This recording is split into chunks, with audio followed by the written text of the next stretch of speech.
Hello, you are listening to the Mets in the UK podcast, your home for all things Mets in the UK.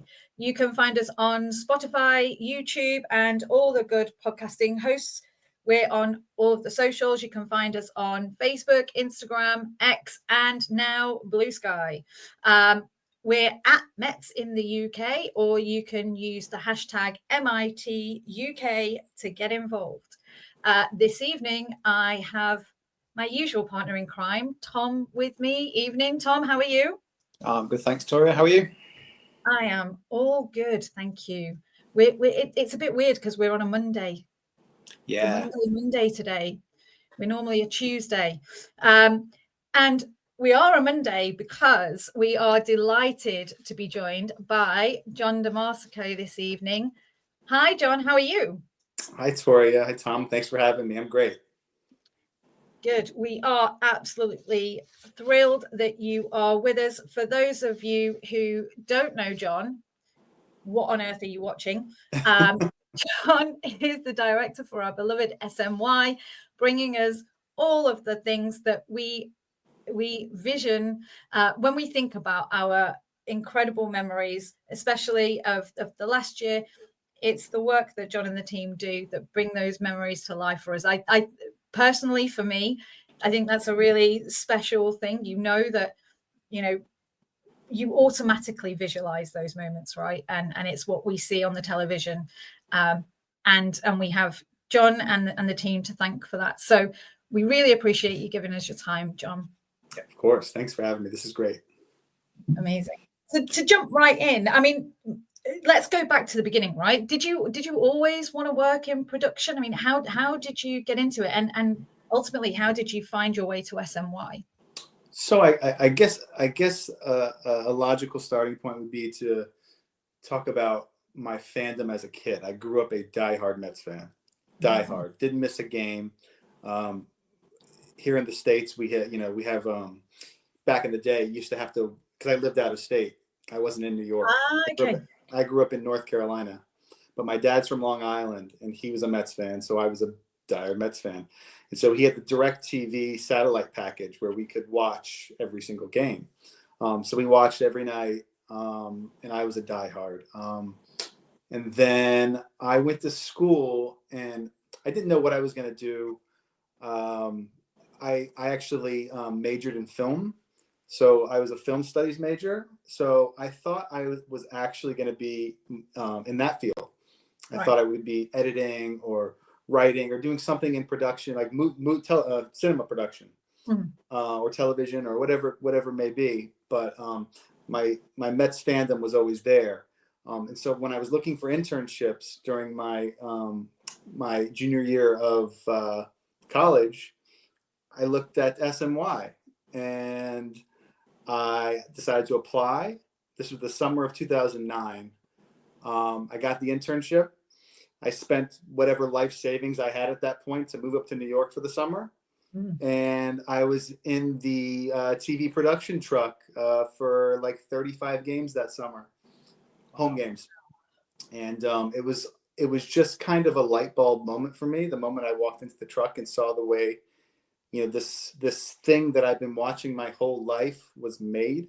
Like there's an actual person behind every single cut if you're doing your job right a lot of the time in this job, and I don't necessarily buy into this philosophy, but if you're doing your job right, when you're watching the game, the broadcast is sort of invisible. A lot of the time the images just roll over you and you're watching a game, but there's a person behind every single element that goes into a baseball broadcast, whether it be audio, video, replays, graphics, the score bug. There are dozens of people every single night. And when I saw that as an intern, it really put a light bulb over my head. The director at the time was a guy named Bill Webb, who,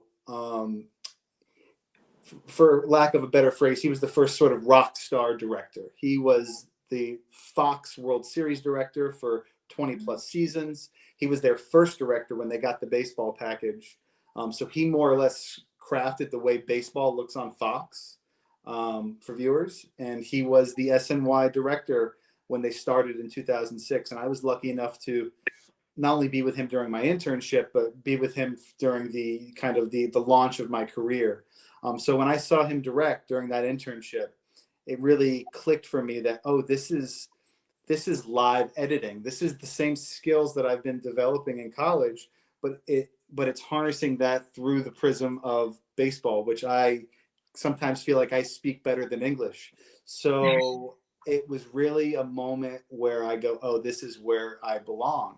And fortunately, they liked me that summer, and they invited me to spring training the following season after my internship as sort of a tryout. And I was hired as the fill-in graphics person for the 2010 season, which meant I did like 45 to 50 games. And then when I wasn't in the TV truck, I was back in the studio doing the graphics for pregame and postgame and sports night and all of the shows that you watch on SNY during the day. And so I guess you can say the rest is sort of history. I'm an SNY lifer. It's the only job I've ever had out of university. So it was kind of a perfect storm of a lot of my interests and skills, and being at the right place at the right time, and being able to, watch the best that's ever done it, do it from day one. And I sort of just worked my way up, becoming full-time in graphics. I did that for a few years. And the next level is the associate director, which is you're back in the tape room, editing packages and, kind of the captain of the replay room for all the instant replays. Right. And then in the off season of 2019, I was promoted to lead director. And I've been the lead director since 2020. So for my first season was the COVID season. I learned a lot that year during a 60-game season. And so this will be my 20, 21, 22, 23, 24. So next season will be my 6th season as the lead director at SNY. That's amazing. And that journey as well. And for you to take that leap, and you might not have ever applied for that internship, but just that love of the two and seeing that opportunity, that's incredible. Yeah, it was really spectacular. Like thinking, like you get a little hindsight, like looking back and like, thank God I did this or that, or spoke to that person, or, decided to apply for the department that I even applied for the internship. Like I didn't really even apply for the truck internship. I had applied for something else, but I wasn't sure what I wanted to do. And that position was already full.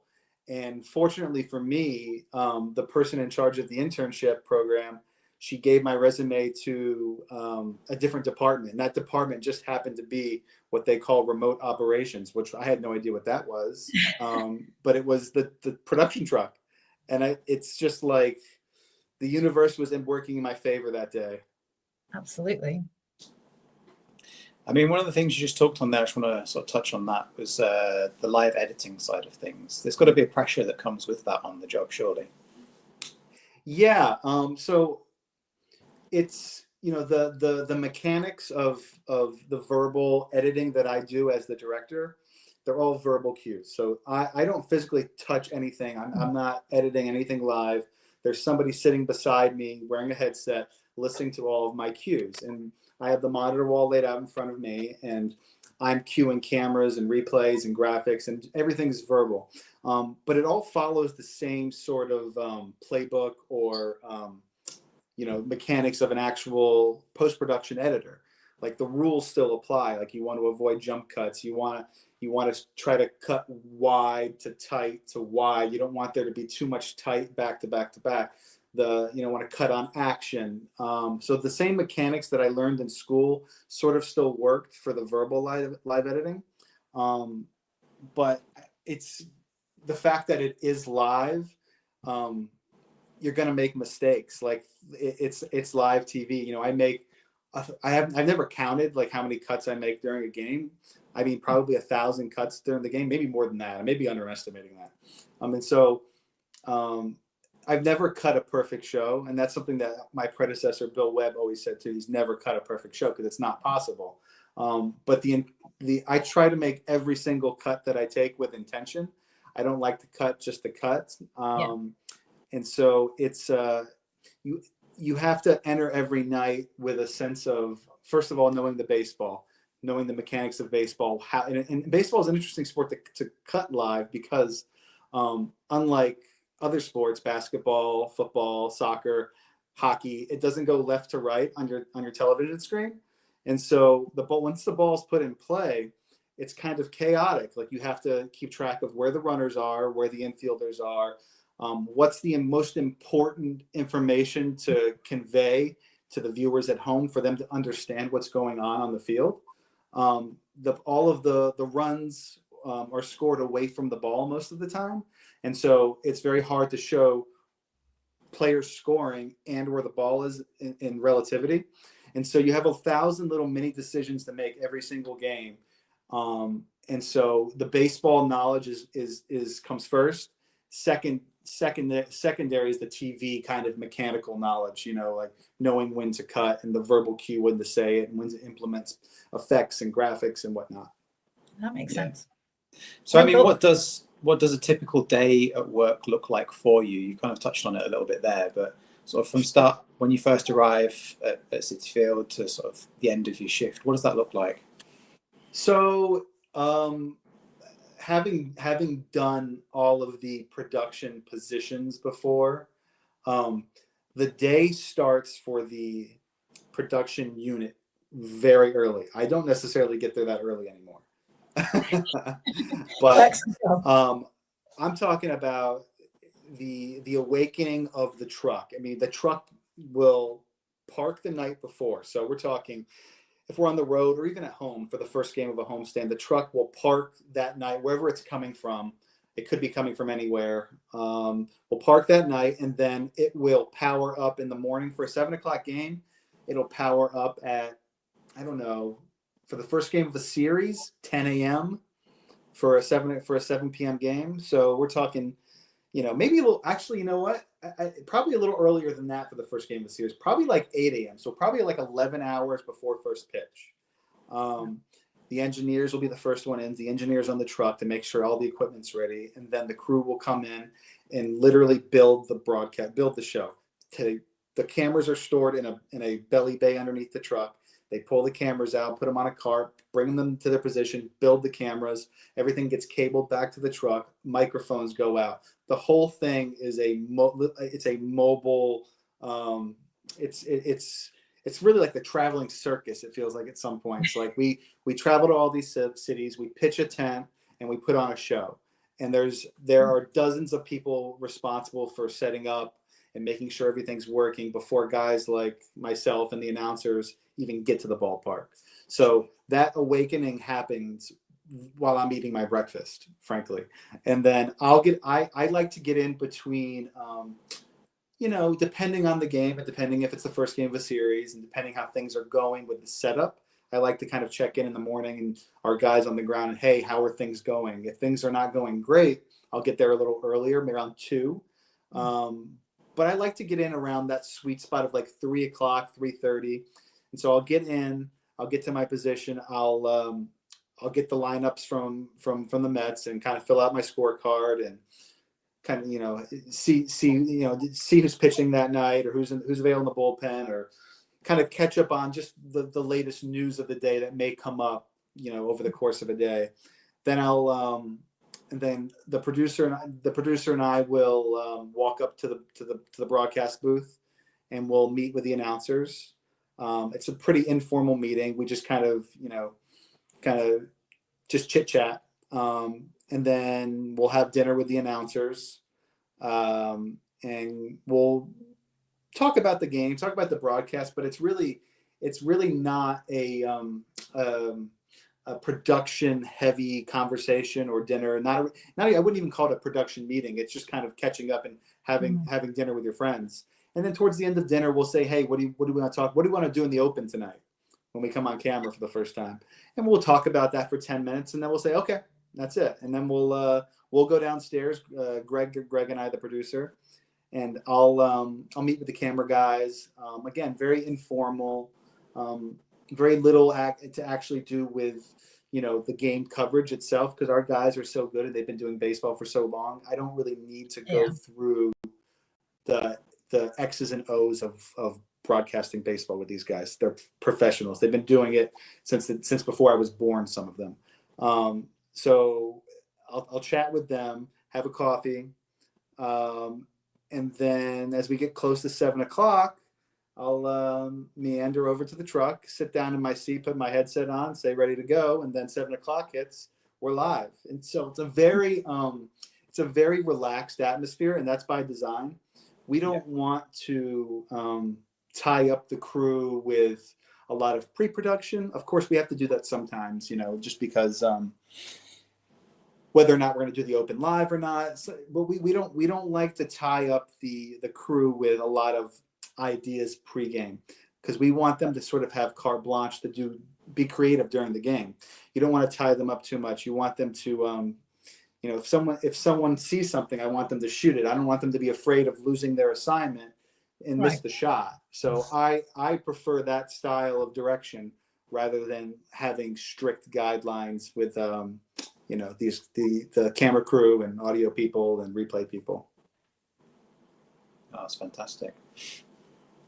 And when does your day end? So the game's finished, there's the last out, the announcers have said their piece. Is that it? Is that tools down, off you go, lock up the truck?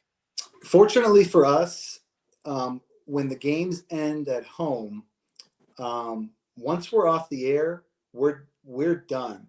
The post-game show sort of takes over and does the press conference, and they have their own people to shoot that. And obviously Steve's still working, because Steve does all the post-game stuff in the locker room and stuff like that.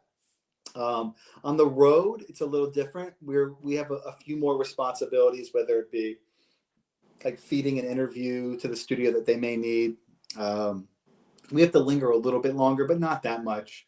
I would say the day ends on the road once we get to the hotel bar, have a drink, and that's where we have our little production meetings after the games with the announcers and a few guys from our crew.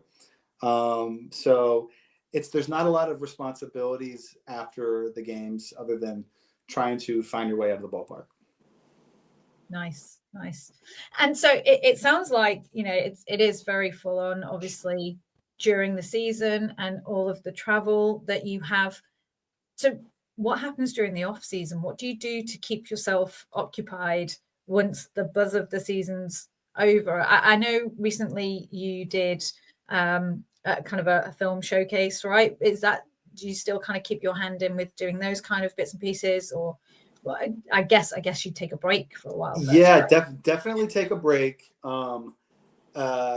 Spend a lot of time with family, because I am so vacant during the 6-7 months of baseball season. So it's a lot of dad time. I have a 4.5-year-old, so that's kind of like, that's priority number one. After resting a bit, we like to take a vacation every year. So take a little vacation in October. And as far as work goes, for the last 12 years, I have been I've worked on the broadcast for the SNY's coverage of University of Connecticut women's basketball, who they play like 20 to 23 games every season. As I've sort of progressed in my career, I've done fewer and fewer of those, and this is actually their last season on SNY. So this will be my last season doing that. I'm really just doing a few games, like 4 or 5 games this year, just to kind of stay busy and, make sure I, kind of don't spend 5 months doing nothing. So it's, I also have the ability to freelance if I want to, if I wanted to do some work on another college basketball broadcast, or, do some work with whatever sport and whatever winter sports are out there. And so I'm very much open to doing that next season, after we get through this University of Connecticut contract. But it's a lot of family time, and it's a lot of time watching movies, which is kind of my first love. And something that that mindset, that filmic and cinephile mind, I try to bring to the Mets broadcast a little bit. So that's a lot of my off season. Is there a specific film that you'll go back to again and again? Is there one that you look forward to kind of putting your feet up and watching once the season's over? It's really not about revisiting for me, because I especially this time of year, I'm trying to see everything that's going to be in the awards conversation as far as the Oscars go. And I follow all of the film Twitter and film bloggers and people in that industry, and sort of know what I want to watch. And I have a Letterboxd account that I'm very active with. So it's nothing specific that I revisit. I do watch a lot of children's stuff because I'm home with my daughter. We just watched Moana 2 yesterday, and then we watched Wicked a couple days ago. So I try to mix in some of the stuff that I'm interested in with her as well. So of course. Yeah, I've heard good things about Wicked. Yeah, it was good. It's not really my cup of tea, but it was. I can certainly respect it for what it was. The highs were very high. Good to know. I look forward to seeing that. You talked a bit there about bringing the filmic world into the Mets broadcast, and it's something that certainly in recent years, as Mets fans here in the UK, and I'm sure in the US as well, we've come to love is some of the sequences that you guys do. I'm a big pitching fan. People that listen regularly know this.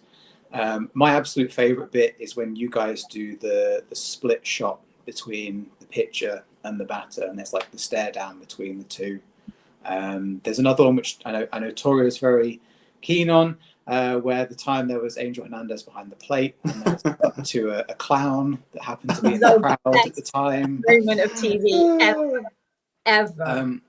So I suppose the question is, where do the ideas for these kind of shots come from? I know you spoke a bit about creativity for your staff. Mm-hmm. Are they pre-planned? Is it situational, combination? How do those sort of things come about? And is there any that, maybe you've seen in a film that you'd like to emulate or like to give a go on a Mets broadcast in the future? Yeah, so I the way that I watch movies now almost is, if I see something that I think is really neat, or a sequence that I think is interesting, or a transition, or a split screen, or a wipe, or whatever it may be, a framing decision, a camera move, I'll write it down. I have a notepad of ideas, and it's I've got dozens and dozens of ideas of things that I want to keep in my toolbox of that I think could make the games more interesting. And that's kind of, at the end of the day, that's what we do. I mean, the game comes first. Obviously, we don't want to miss anything. The game coverage comes first. But we're in the entertainment business. This is TV. This is show business. And I've never understood why it shouldn't be approached that way when we broadcast games. We have viewers clearly all over the world tuning in every night at 7:00, and for you guys, sometimes 1 a.m. To be entertained. They could be doing anything. They could be watching Netflix. They could be watching anything streaming. They could be be on TikTok, whatever, and they're choosing to be there with us. And so I take that responsibility very seriously when it comes to providing entertainment. And I just so happen to have a kind of a foundational knowledge of film and an appreciation for film. And I watch a lot of film. And the hope is that, you mentioned a couple specific things, like that stuff is fine, but I want every cut that I take to be, like I said, with intention and with cinematic aspirations behind it, and to be the most visually compelling way to shoot something. Baseball at its core it boils down to mano a mano. It's the confrontation between pitcher and batter. And to me, that always felt like a Western. And so I always try to keep that in mind when we're doing that confrontation, especially in a big moment. The split screen that you brought up, it's actually an homage to Brian De Palma films. Not just Brian De Palma, but his split diopter technique, where there's that little blurry line in between, where the way that he does it, there's something in the foreground and something in the background, and both are in focus. And so there would be like a little blurry line, and they're like, oh, that's interesting. I'd like to play around with that. And so I have like 6 or 7 variations of split screens when it comes to things I can do there. And it's not just pitcher batter. Sometimes it's pitcher base runner. Sometimes it's manager pitcher. But at its core, baseball comes down to pitcher batter. And so I try to invoke the Western sense of a showdown as much as I can, especially in big spots. Yeah, absolutely. Could we see a dolly zoom maybe the next time that Diaz comes out? I haven't crossed it off the list yet, but it's very difficult because all of my cameras are stationary, and so it's except for the guy that does the handheld camera, I would need some track or some sort of some space behind home plate. But they're building so many seats behind home plate, I have no room to operate back there. So I haven't totally crossed it off the list. The guy that sits beside me is the technical director, and so a lot of the stuff that you see that we've implemented over the years, I come up with the idea, but he physically designs it for implementation on the air. And so I've given him that idea, and we're still playing around with something that's sort of a faux version of that. But it's I would love to do that, like that would be cool. In a bases loaded situation, be able to do that on the manager's face would be epic.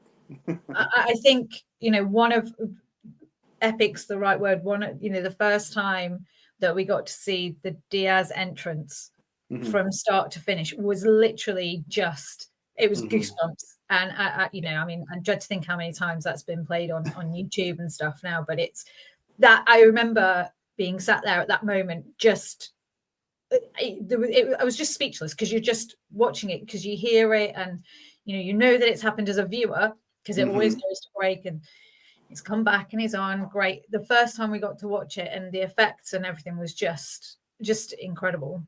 Yeah, I had that kind of back in 2022. That became something very special and kind of a launching pad for me to be able to take more chances once that was successful. And it's kind of a funny thing that that moment became sort of my introduction to Metsland. Like, no one knew who I was. I'm not sure many people even realize that there are people behind the scenes that do this stuff. And so that was so much fun to take advantage of and kind of think of new ways to show it once we'd done it at the initial time. And it just goes back to what I was saying. It's approaching a sporting event as entertainment as much as it is just a sporting event, and having that foundational interest in making it as the most compelling version of the game that I can show. And to me, him coming in from the bullpen was such a spectacle every night at the ballpark. Why not show it on the air? And so it was kind of a no-brainer. It helps that he was, had one of the best seasons a reliever's ever had. And then, obviously Timmy Trumpet comes to the ballpark in September, and we did that whole thing. And it's still, it's become almost, a meme at this point, Diaz's entrance, and like people posting videos of them, entering, whatever their office to the trumpet music. And in video games, MLB The Show used our camera shot of him coming in with the music, and even during the U.S. election here, there was a guy, I think it was the MSNBC guy that monitors the Electoral College on the big screen. Someone posted, him entering to the Edwin Diaz, and it got millions and millions of views years later. And so cool. It's pretty cool to have been a part of something that sort of transcends baseball and sports and just becomes part of pop culture. But those things only happen when you think outside the X's and O's, and that's always been SNY's philosophy. Yeah. So with that, you talked about how that was 2022. Do you have a favorite broadcast moment from this year? Because this year's been wild for the Mets. There's been so much that's happened. Yeah. Is there a favorite moment for this year? Favorite moment from this year, there were so many definitive moments from this season. There were games from August on where you think after the game, wow, how do we ever top that game? And they do it the next night. And it was just such a special run that it's hard to pinpoint one game. But I'd have to say that the last day of the season in Atlanta would have to be up there because, as you know, once the season ends, the regular season ends, SNY doesn't broadcast any more games. And so we don't ever get to do postseason baseball. So that's about as close to postseason baseball as you're ever going to get with SNY and Gary, Keith, and Ron. And so to be able to do a sort of do or die game in such peculiar circumstances, because we'd been rained out in Atlanta, gone to Milwaukee, and had to fly back the day after the season to do a doubleheader, and then for the Mets to win that the way that they did, I can't imagine a bigger moment, honestly, in the history of SNY than Francisco Lindor's home run. And so I'd be crazy not to pick that moment. But there were dozens of moments throughout the season where I just shook my head and laughed. I couldn't believe what was going on. These moments on the field and covering not only an incredible team, but the chaos surrounding this team with all of the grimaces and mascots and the, almost this Mets pop culture, phenomena that was going on that surrounded this team. And I certainly, am way too plugged in, and I embellished, all of that. I was very much into everything that was going on around the Metsverse. And I was also very, accessible, because people would just DM me and, say, hey, I'm in seat whatever for that game. I have my DMs were full of messages from the Rally Pimp and Grimaces and the, Glizzy Iggy and, the J Mac, the OMG guy. I knew where he was sitting every night. Not that you can miss him. But it was fun to be kind of, part of the hysteria surrounding this fun season. Did you find yourself like celebrating in the truck, or did you have to switch off from fan mode when you're on the job? Always try to switch off fan mode when you're on the job. I would say, it's a good strategy, especially with our broadcast, to kind of leave your fandom at the door, because we're not a homer broadcast, as you guys probably know. A lot of regional broadcasts, not by choice, but there's a lot of it's mandated that for them to be positive and not show negative things, not say negative things about the team. But we obviously don't have that limitation. Yes. So Gary, Keith, and Ron will be just as negative about the Mets when they do something that's, deserving of criticism. And so I have the same carte blanche, because, if something's not going right for a player or the manager, I can take that shot. So it's, you leave your fandom at the door, but at the same time, when those moments come, the fandom sneaks out. And as I've started posting the behind the scenes videos on social media the last couple of years. And it's always surprising to me when I hear my voice, the inflection, when something good happens for the Mets. I will elevate it and the excitement will come out. That's the fandom, but also it's sort of alerting the crew to the moment, because sometimes people can get lost in their viewfinders or their monitors or their screens. It's letting everybody know that this is the moment of the game, because you never know when it's going to come. And as I've learned watching these behind the scenes videos, that my voice is a pretty good indicator when the moment comes.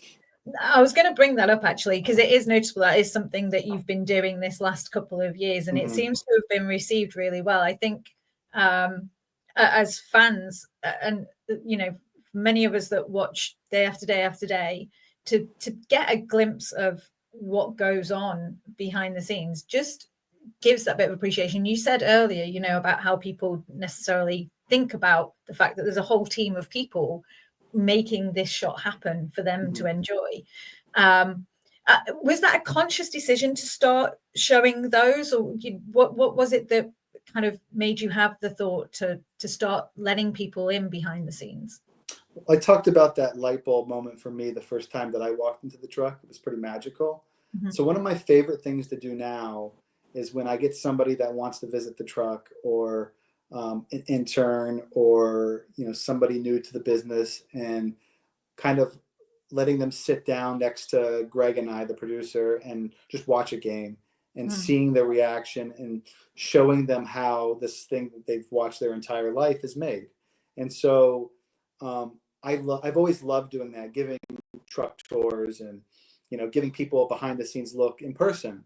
And so a couple of years ago in spring training, I decided that, you know, it might be cool to show, you know, behind the scenes on social media, especially after all of the chaos of 2022 and the way, you know, that team and all of the recognition that our broadcast got. I thought the timing was right and people loved it right away. I try not to oversaturate it with, you know, something every night and make sure that the moment's special. But yeah, you know, the reception to those posts have been almost universally, you know, positive, which is not something that really happens much on social media. And so it's been refreshing for me, and it's fun for me to post them for the just to engage with fans. And you know, it's nice to know that the things that I find interesting are also interesting to them. And so I'll keep doing them as long as people keep coming back for them. And you'll be able to see those on Blue Sky now as too, because I made an account on Blue Sky. We're all going there. I'm resisting. I'm trying to. I'm still on Twitter. I'm not going anywhere on X, but I have transitioned to a hybrid account on Blue Sky. Everyone, I'm going to have to, aren't I? I'm going to have to. Anyway, so talking about, you know, everything behind the scenes, the things that go into all of those cuts, and we kind of touched on it a little bit before we started recording about how the game has sped up in recent years, all of the rule changes that have been implemented to make that happen. So what kind of an impact has that had on how you guys can approach the game and the, you know, the visual impact of that? So I was initially very concerned about the pitch clock coming in. You know, Major League Baseball, before the pitch clock came in, they said that the pitch clock was going to shave 30 minutes off of each game, and I wasn't necessarily excited about that because those extra 30 minutes are kind of where SNY has always shined. You know, we are a broadcast that doesn't have quote unquote dead time, whether it's the guys in the booth doing their thing or Steve doing his thing or us in the truck kind of expressing ourselves down there. I like that that extra time was kind of our like wiggle room to kind of do our thing outside of the game. So I was concerned we were going to lose that.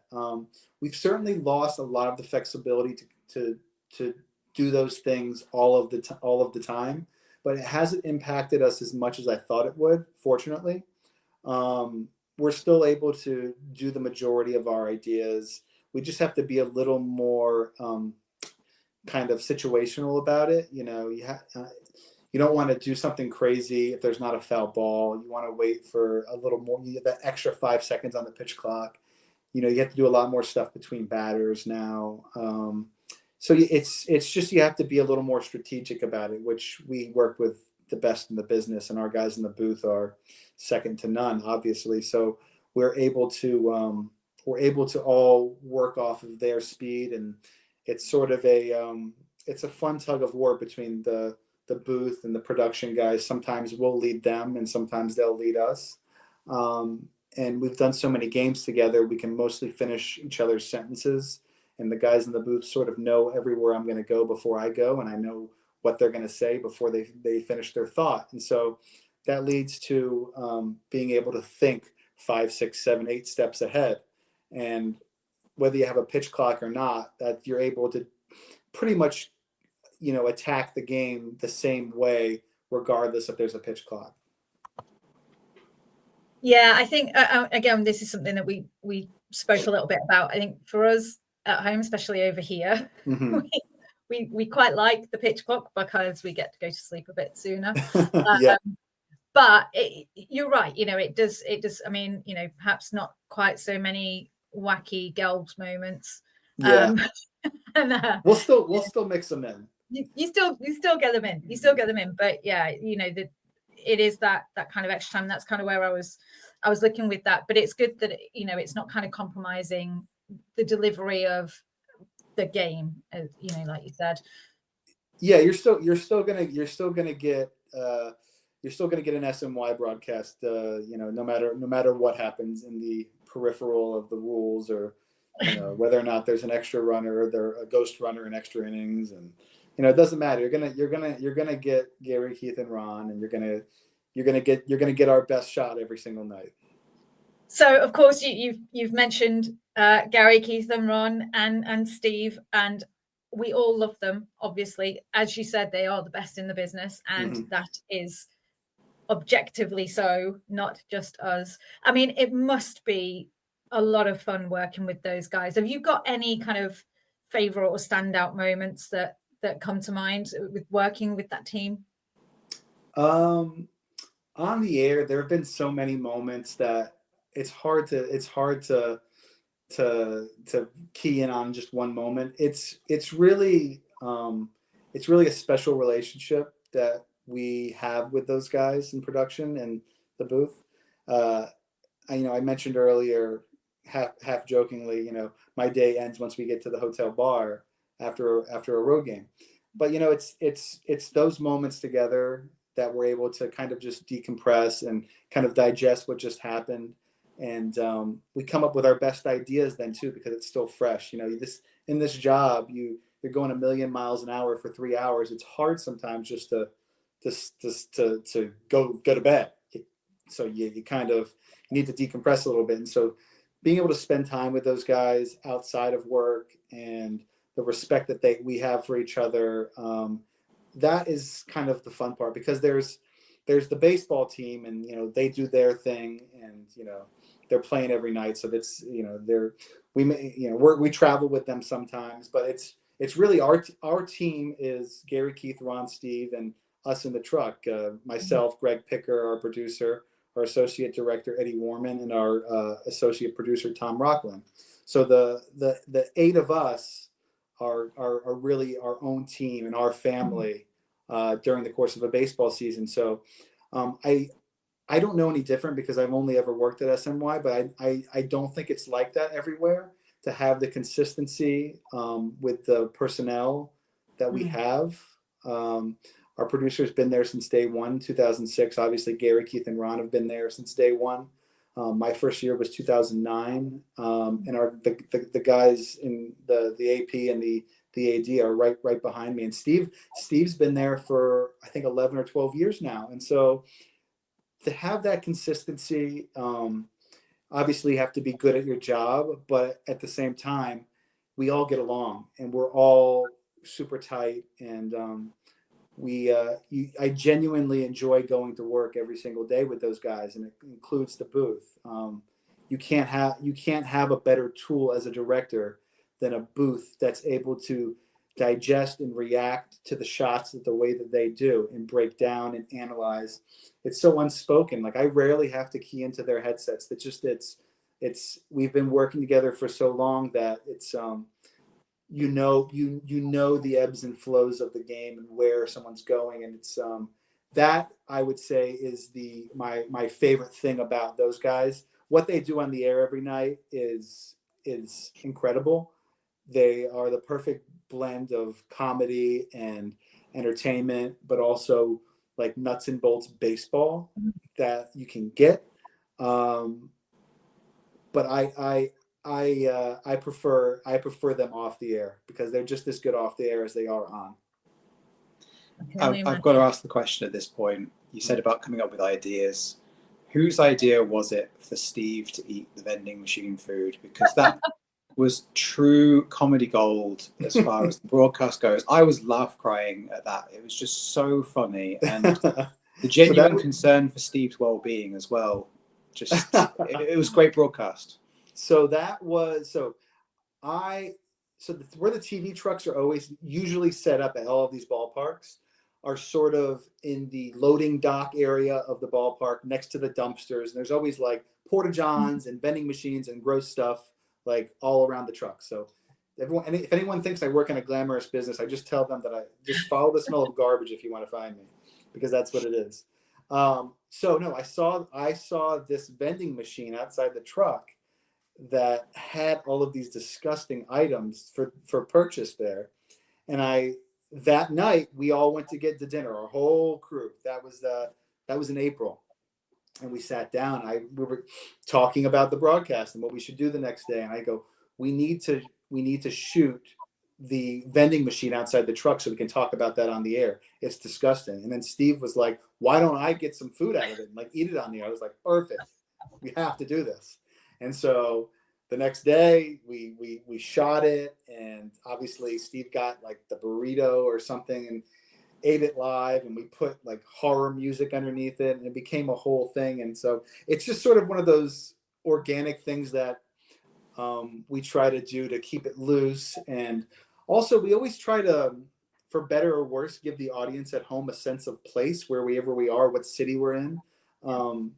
In Cincinnati, we've gotten in trouble before because they're one of the things that they're famous for in their food culture is something called Skyline chili.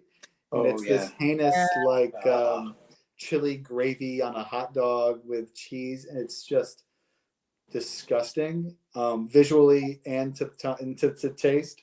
And so we always try to kind of poke fun at, not only, the town we're in, but also ourselves, like having Steve do that, or do the cup snake in Chicago, or sausage race, getting the sausage race. Yeah. It's, we like to show a lot of the surrounding area and sort of the local culture, and so then like, the folks that are watching over in the UK, I hope they're learning a bit about America by watching the broadcast. Yeah, absolutely. The number of times we'll see, surrounding areas or a ballpark, we're like, oh, would like to go there, or would like to go there, because you get to see bits. Yeah, absolutely. And I think, like Toria said before, they are the best booth in the business. I don't care what the other commentator across town says. It's not even close. They are the best in the business. But whilst we don't want to consider a world post GKR, is succession planning a thing? I mean, in recent years, we've seen, Jerry's done a bit, Jerry Blevins. We've seen Murph was in the booth last year. Steve did some play-by-play. We've had various other people sort of step in. I know sort of Gary's had a bit of time off, and Keith, he has a bit of time off, and they all do over the course of the season, and you need people to step in. Is part of that the succession planning? Do you have any sort of say or input in that? Is that a conversation that's going on at SNY? They're like your royalty there. They have lifetime appointments. They're going to have their platinum jubilee someday. Yeah.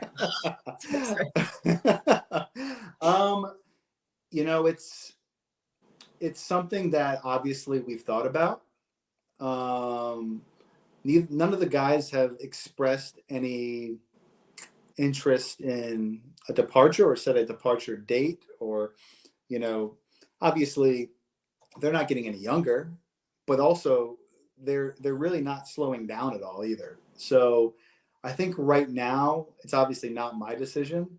I think the management at SNY is just going to ride this for as long as they possibly can, while at the same time, introducing a couple of new faces here and there, whether it be a Daniel Murphy or a Jerry Blevins. I think they both have done a nice job.